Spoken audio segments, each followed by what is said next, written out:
आजकल दुनिया भर की पॉलिटिक्स में कुछ बहुत बड़ा हो रहा है। वो नियम जो कल तक सोचे जाते थे कि कभी नहीं बदलेंगे, आज खुलेआम तोड़े जा रहे हैं। तो सवाल ये उठता है कि आखिर ऐसा हो क्यों रहा है। आइए आज सत्ता के इन्हीं नए नियमों को समझने की कोशिश करते हैं। और इस बदलाव को समझने के लिए पॉलिटिकल एनालिस्ट डॉक्टर मतियास बियांची की बस एक लाइन ही काफ़ी है। वो कहते हैं कि दिखावे का दौर अब खत्म हो चुका है। और ये ही आज की पॉलिटिक्स की सबसे बड़ी, सबसे कड़वी सच्चाई है। आप ऐसे सोचिए कि दशकों तक पॉलिटिक्स में एक पर्दा लगा हुआ था, सब कुछ उसके पीछे होता था। लेकिन डॉक्टर बियांची कहते हैं कि अब वो पर्दा हट गया है। अब जो भी खेल हो रहा है वो सबके सामने खुल्लम खुल्ला हो रहा है।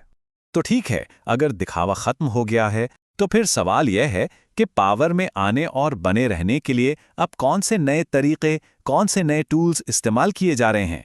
अच्छा, जब भी हम पॉपुलिज्म या लोक लुभावनवाद की बात करते हैं तो दिमाग में क्या आता है? अक्सर जोशीले भाषण, बड़े बड़े नारे, मतलब एक हम बनाम वो वाली लड़ाई। यही है इसकी क्लासिक परिभाषा।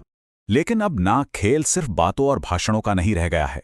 एक नया तरीका सामने आया है, एक ऐसा तरीका जहां लीडर्स का असर सीधे लोगों की जेब और उनकी जिंदगी पर दिखाई देता है।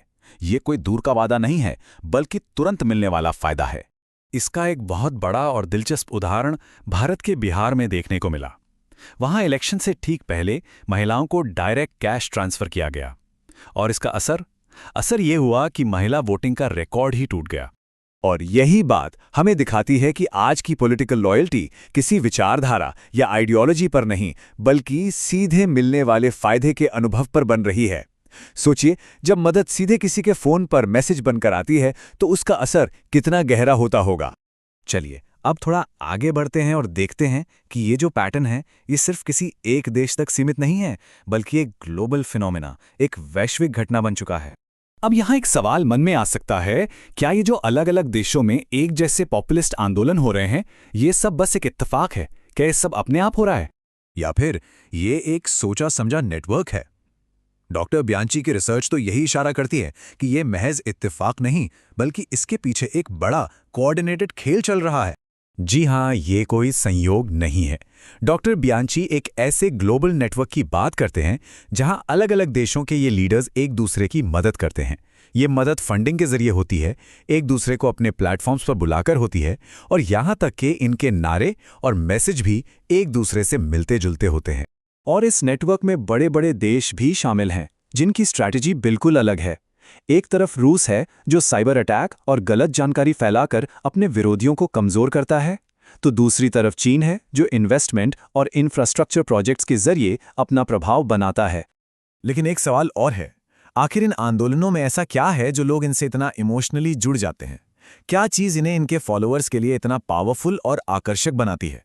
इसे समझने के लिए सोशियोलॉजिस्ट डॉक्टर पॉल यूसे एक बड़ा ही दिलचस्प कॉन्सेप्ट देते हैं, सैटर्नेलियाई उल्टाव। ये शब्द असल में प्राचीन रोम के एक त्योहार सैटर्नेलिया से आया है, जहां साल में कुछ दिनों के लिए समाज के सारे नियम कायदे उलट दिए जाते थे। उनका कहना है कि आज की पॉलिटिक्स में भी कुछ कुछ वैसा ही हो रहा है। ये एक तरह का पॉलिटिकल ड्रामा है। इसमें लीडर खुद को एक ही समय पर दो किरदारों में दिखाता है, एक जो लोगों को बचाने वाला मसीहा है और दूसरा जो खुद एक विक्टिम या पीड़ित है। वो ये दिखाते हैं कि देखो, ये करप्ट सिस्टम मुझे परेशान कर रहा है क्योंकि मैं आम लोगों के लिए लड़ रहा हूं, और इसी बात से उनकी पॉपुलैरिटी और ताकत दोनों बढ़ती है। और इसी ड्रामे से बनता है सोने का पिंजरा। ये एक तरह का सौदा है, एक बार्गेन। सरकार लोगों को मटेरियल सिक्योरिटी और एक तरह की नैतिक निश्चितता देती है, और बदले में उनसे उम्मीद की जाती है कि वो चुप रहेंगे और सवाल नहीं पूछेंगे। तो अब आते हैं सबसे जरूरी सवाल पर, आखिर ये सब कुछ अभी इसी वक्त इतनी तेजी और इतनी ताकत से क्यों हो रहा है? डॉक्टर बियांची का तर्क है कि इसकी जड़ें पुरानी लिबरल व्यवस्था की नाकामियों में ही छिपी हैं। वो तीन बड़े वजह बताते हैं। पहली वजह, आज की सरकारें बड़ी बड़ी ग्लोबल कंपनी और फाइनेंस को कंट्रोल करने में स्ट्रगल कर रही हैं। दूसरी, राज्य या सरकारें लोगों को अच्छी नौकरी, सुरक्षा और बेहतर पब्लिक सर्विस देने का अपना वादा पूरा नहीं कर पा रही हैं। और तीसरी और सबसे अहम वजह, वो जो तरक्की और खुशहाली की पुरानी कहानियां थीं, अब लोगों को उन पर यकीन नहीं रहा क्योंकि उनका असल अनुभव कुछ और ही है।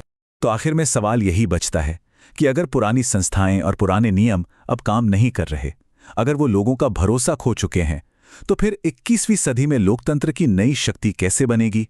उसका भविष्य क्या होगा? ये एक बहुत बड़ा सवाल है, जिसका जवाब शायद हम सबको मिलकर खोजना होगा।